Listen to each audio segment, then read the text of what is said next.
Bonjour chers amis bibliothécaires, et voilà, une nouvelle semaine vient de commencer sur cette chaîne, même si pour vous elle a débuté dès lundi. En tout cas j'espère que vous allez bien, que vous avez passé un bon début de semaine, et je suis heureuse donc de vous retrouver pour une nouvelle vidéo. Et bien sûr maintenant vous commencez à prendre l'habitude pour l'ouverture du livre concernant cette fois-ci les légendes urbaines. Et dans cette vidéo, je vais reprendre une légende urbaine que j'avais évoquée il y a à peu près 3 ans sur la chaîne, mais de manière très rapide, à l'époque où je bossais pas trop, il faut dire ce qui est, mais pour en dire un peu plus aujourd'hui. Donc aujourd'hui, si vous avez bien vu le titre, vous aurez compris que nous allons évoquer la légende urbaine japonaise de Satoru-kun. Mais avant de vous expliquer un peu plus ce que raconte cette légende, comme d'habitude, je vous invite à bien vous installer confortablement, soit à ne rien faire, à vous mettre les yeux fermés, soit en regardant la vidéo, soit en faisant toute autre chose. C'est selon votre choix. Peut-être en prenant une petite boisson, des petites choses à grignoter. Enfin, vous faites totalement ce que vous voulez. En tout cas, tout ce qui m'intéresse, moi, c'est que la vidéo que vous allez écouter ou regarder selon la possibilité, au final, vous plaise. Si vous êtes bien installé, prêt à écouter cette histoire, eh bien je vais pouvoir commencer à vous expliquer ce qu'il en est. Si je vous disais qu'il y avait un moyen pour vous de découvrir ce que vous voulez, comment dire ça autrement ? Si vous vous posez une question et que à coup sûr vous saviez que vous aviez un moyen pour avoir une réponse sûre et certaine à votre question qui pour vous n'en a pas. Est-ce que vous essayerez d'utiliser ce moyen pour enfin connaître la réponse à votre question ?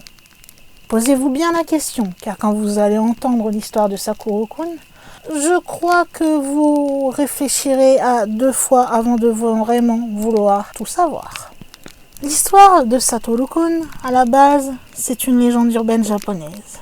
Il est normal pour des êtres humains de se poser un peu tous les jours des questions plus ou moins importantes, bien sûr. Et ça peut être sur des choses très simples du style tout bête, qu'est-ce que je vais manger aujourd'hui, qu'est-ce que je vais regarder à la télé, qu'est-ce que je vais faire, ou qu'est-ce que je vais peindre, etc., etc. Comme des choses qui sont un peu plus complexes, comme quelles études je vais suivre, quel sera mon futur métier, ou d'autres choses encore plus complexes s'il en faut. On est quelque part tous en quête d'une vérité, mais malheureusement, il y a des fois où nos questions restent sans réponse et il faut bien faire avec. Et c'est là qu'intervient justement Satoru-kun. Cette légende vous donnerait un moyen d'avoir la réponse à l'une de vos questions qui pour vous n'a pas de réponse au final. Mais Satoru-kun, elle, pourrait vous éclairer. Alors je dis elle parce que je pense en disant cela une légende. D'abord voyons un peu à quoi ressemble ce ou cette fameuse Satoru-kun. Je dis ce ou cette évidemment puisque au final nous ne savons pas vraiment si c'est un homme ou une femme. Tout ce qu'on sait de ce fameux Satoru-kun, c'est que ça peut être aussi bien un fantôme qu'un démon. Et physiquement parlant, au final, on ne sait même pas à quoi ce spectre ou ce démon légendaire ressemble. Et vous allez vite comprendre pourquoi, puisque j'en reparlerai un peu plus tard. Si on ne peut pas savoir à quoi ressemble Satoru-kun, c'est tout simplement que l'une des règles lorsque vous faites appel à ses services, c'est que vous ne devez pas le regarder. Si vous le regardez, des malheurs vous arriveront, mais ça vous en saurez plus comme je le disais un peu plus tard. Donc au final, ceux qui l'ont vu ne sont plus là pour le dire, et ceux qui ont bien suivi ce qu'il fallait pour avoir une réponse à leurs questions n'ont jamais vu Satoru-kun. Donc au final, on ne sait pas à quoi ressemble ce ou cette entité ou possible démon. La seule chose que l'on peut à peu près savoir et deviner, ça va être la voix avec laquelle il va vous parler. Et la plupart des personnes qui disent avoir posé leurs fameuses questions à Satoru-kun et qui ont eu la visite de celui-ci, nous disent que cela ressemble à une voix de jeune garçon. Tout ce que l'on sait de la légende, c'est que cela aurait la voix d'un enfant. Mais apparemment, là, on serait plus du côté du jeune garçon. Je me permettrai de mettre un petit bémol sur le fait que oui, ça peut être un jeune garçon, mais comme vous le savez sans doute, ou sinon je vais vous l'apprendre, la possibilité que cela soit un démon n'est pas si farfelu que ça. Puisque je vous rappelle que certains démons, pour se jouer de nous, aiment très bien cacher leur apparence et se faire passer pour un petit garçon ou une petite fille. Comme ça, on croit que c'est une âme innocente. Et on tombe encore mieux quelque part dans leur piège démoniaque. Donc le fait que ces personnes disent que c'est possiblement un jeune garçon ne veut pas dire que la possibilité d'un démon est à écarter. En ce qui concerne son atout et le fait qu'on l'invoque, comme je vous le disais et comme vous l'avez compris, c'est au départ, je dis bien au départ de tout ça, c'était juste comme ça, pour s'amuser, qu'on appelait ça Tolokun. On n'y croyait pas vraiment, au final. Puis on a commencé à faire un rituel pour l'invoquer et pour avoir une réponse à une question qu'on se pose et dont on voudrait bien savoir ce qu'il en résulte. Et ce jeu, quelque part, va devenir un peu plus sérieux quand des gens vont dire qu'ils sont vraiment entrés en contact avec Satoru-kun et qu'il a vraiment répondu à leurs questions. Comment ferait ce jeune garçon, entre guillemets, pour répondre à vos questions ? Eh bien, selon la légende, cela s'explique par le fait que l'esprit de cet enfant serait un esprit omniscient.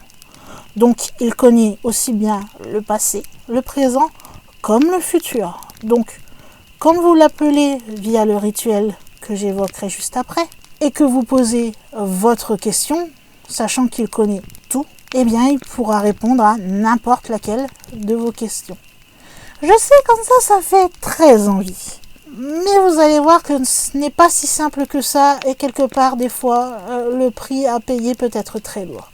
Mais comme souvent, généralement, quand on s'amuse à provoquer des choses que l'on ne comprend pas, me direz-vous. Mais si vous êtes assez téméraire et que vous avez envie d'essayer de poser une question à Satoru-kun, eh bien, il y a un rituel bien précis pour le convoquer. Tout d'abord, sachez qu'il faut que vous disposiez d'un téléphone portable, de pièces de monnaie et d'une cabine téléphonique aussi à proximité. Vous allez très vite comprendre pourquoi l'utilité de cette cabine téléphonique. Mais rappelez-vous encore une fois qu'invoquer un esprit peut devenir vite un jeu dangereux et qu'il peut y avoir aussi des conséquences. Oui, je le répète beaucoup, mais cela est très important. Toujours envie de faire ce fameux rituel ? Bon, allez, je vais vous le dire quand même. Selon la légende, c'est très simple. Vous vous rendez dans une cabine téléphonique, vous insérez une pièce, puisqu'il faut que ce soit une cabine à pièces, bien sûr, pas une cabine à cartes. Et vous vous appelez vous-même sur votre téléphone portable. Une fois que votre portable se met à sonner, décrochez votre téléphone et répétez alors 3 fois « Satoru-kun, Satoru-kun, Satoru-kun ». Alors ça, c'est une version. Il y a une autre version, qui est la version que l'on connaît un peu plus en France, qui, elle, dit que lorsque vous décrochez votre téléphone, vous devez dire « Satoru-kun, Satoru-kun, s'il vous plaît, venez ici. Satoru-kun, Satoru-kun, s'il vous plaît, montrez-vous. Satoru-kun, Satoru-kun, s'il vous plaît, répondez-moi si vous êtes là-bas. » Oui, nous les Français, apparemment, nous aimons faire un petit peu plus long que la version originale japonaise. Une fois que vous avez fait cela, vous raccrochez le téléphone de la cabine. Vous pouvez aussi raccrocher votre propre téléphone et vous rentrez chez vous. Normalement, si le rituel s'est bien passé, dans les 24 heures qui auront suivi votre appel, Satoru-kun vous appellera sur votre portable. Il vous appellera d'abord une première fois pour vous dire où il est. Puis il vous appellera encore d'autres fois, plusieurs fois même, pour à chaque fois vous dire son positionnement. Vous remarquerez alors que sa position est de plus en plus proche de votre domicile. Et lors du dernier appel qu'il fera, il vous dira tout simplement « Je suis derrière toi ». Alors, à ce moment-là, il faudra bien prendre conscience qu'il ne faut pas faire n'importe quoi, que vous soyez bien prêt, puisque au moment où il vous dit « Je suis derrière toi », tout de suite, sans vous retourner, il faudra que vous posiez votre question, clairement et rapidement. Une fois votre question posée, Satoru-kun alors vous répondra, puis disparaîtra. Ne cherchez pas à lui faire une rafale de questions. Cela est impossible. Satoru-kun ne peut répondre qu'à une seule et unique question. Ça peut être un inconvénient, mais un avantage vu qu'il répondra forcément correctement à n'importe quelle question que vous pourriez lui poser, puisqu'il connaît le passé, le présent et le futur, et cela de façon très éloignée. Pas seulement le futur qui arrive dans 1 ou 2 ans. Et comme je vous disais, ça c'est le rituel en lui-même. Mais il y a quelques règles à suivre lors de ce rituel. Et elles sont très importantes. La première règle, comme je vous le disais au moment où Satoru-kun vous dit qu'il est derrière vous, c'est de ne pas vous retourner. Car la première règle, c'est de n'essayer sous aucun moyen de voir à quoi ressemble Satoru-kun. La deuxième règle, c'est de ne pas toucher Satoru-kun. La troisième règle, une fois que vous avez appelé Satoru-kun pour une question, généralement, on dit qu'il ne reviendra pas une deuxième fois. Mais également, que vous ne pouvez pas appeler Satoru-kun juste pour vous amuser et que vous n'avez aucune question. Puisque si vous n'avez aucune question, Satoru-kun le saura, puisque je vous rappelle qu'il est omniscient. De même que, et c'est toujours inclus dans la règle numéro 3, ne vous amusez pas non plus à lui poser une question dont vous avez déjà la réponse. Puisque là encore une fois, Satoru-kun sera déjà au courant. Donc c'est à vos risques et périls. Et la dernière règle, lorsque vous appelez Satoru-kun, c'est de poser votre question rapidement et clairement. Donc, un petit conseil. Si vous voulez vraiment faire ce rituel, entraînez-vous à bien poser votre question de manière à ne pas vous retrouver à bafouiller au moment où Satoru-kun se retrouvera derrière vous. Ou pouvez-vous dire que cela, c'est pas très grave en soi. Je vous l'ai dit, c'est à vos risques et périls de faire appel à cet esprit. Puisque, selon la légende, si vous brisez ne serait-ce qu'une de ces règles, Satoru-kun vous tuera. Et il emmènera directement votre corps en enfer. Vous êtes toujours motivé à essayer de faire ce rituel? J'aimerais bien savoir d'ailleurs qui serait prêt à le faire. Dites-le moi en commentaire. Petite information concernant la légende de Satoru-kun. On a pu remarquer en s'intéressant à diverses légendes urbaines japonaises populaires que c'est une sorte de croisement entre 2 autres légendes qui sont aussi très connues au Japon, qui est une concernant la réponse de Keijin et une autre légende, Marisan. Alors la réponse de Keijin, je vous l'ai traduit en français, normalement c'est la légende Keijin Answer. D'un côté, si vous faites appel à Keijin Answer, on répondra à toutes vos questions. De l'autre côté, la légende de Marisan dit que Marisan serait une poupée de fabrication étrangère qui aurait été jetée par son propriétaire et que celle-ci vous appellerait à intervalles réguliers pour vous informer de l'endroit où elle se trouve jusqu'à ce qu'elle apparaisse juste derrière vous. Donc on peut dire, quand on voit comment sont faites ces 2 légendes, que si Keijin Answer avait une petite histoire avec Marisan, on peut très bien imaginer que leur enfant puisse être Satoru-kun, puisqu'il possède les caractéristiques des 2 autres légendes, c'est-à-dire la caractéristique de Keijin Answer qui est de répondre là en l'occurrence à une question, et la caractéristique de Marisan qui est celle de vous appeler à intervalles réguliers pour vous dire sa position jusqu'à temps qu'il téléphone une dernière fois pour vous dire qu'il est juste derrière vous. Est-ce que il y a eu une possibilité évoquée que l'on aurait mélangé ces 2 légendes pour créer celle de Satoru-kun pour en faire quelque chose de plus connu? Je ne sais pas, en tout cas ce qui est sûr, c'est que la légende de Satoru-kun, en effet, est plus connue que les 2 autres. Enfin, du moins je pense niveau occidental. Après, je ne pourrais pas parler pour les autres. Puisqu'on date à peu près l'apparition de cette histoire de Satoru-kun vers 2002.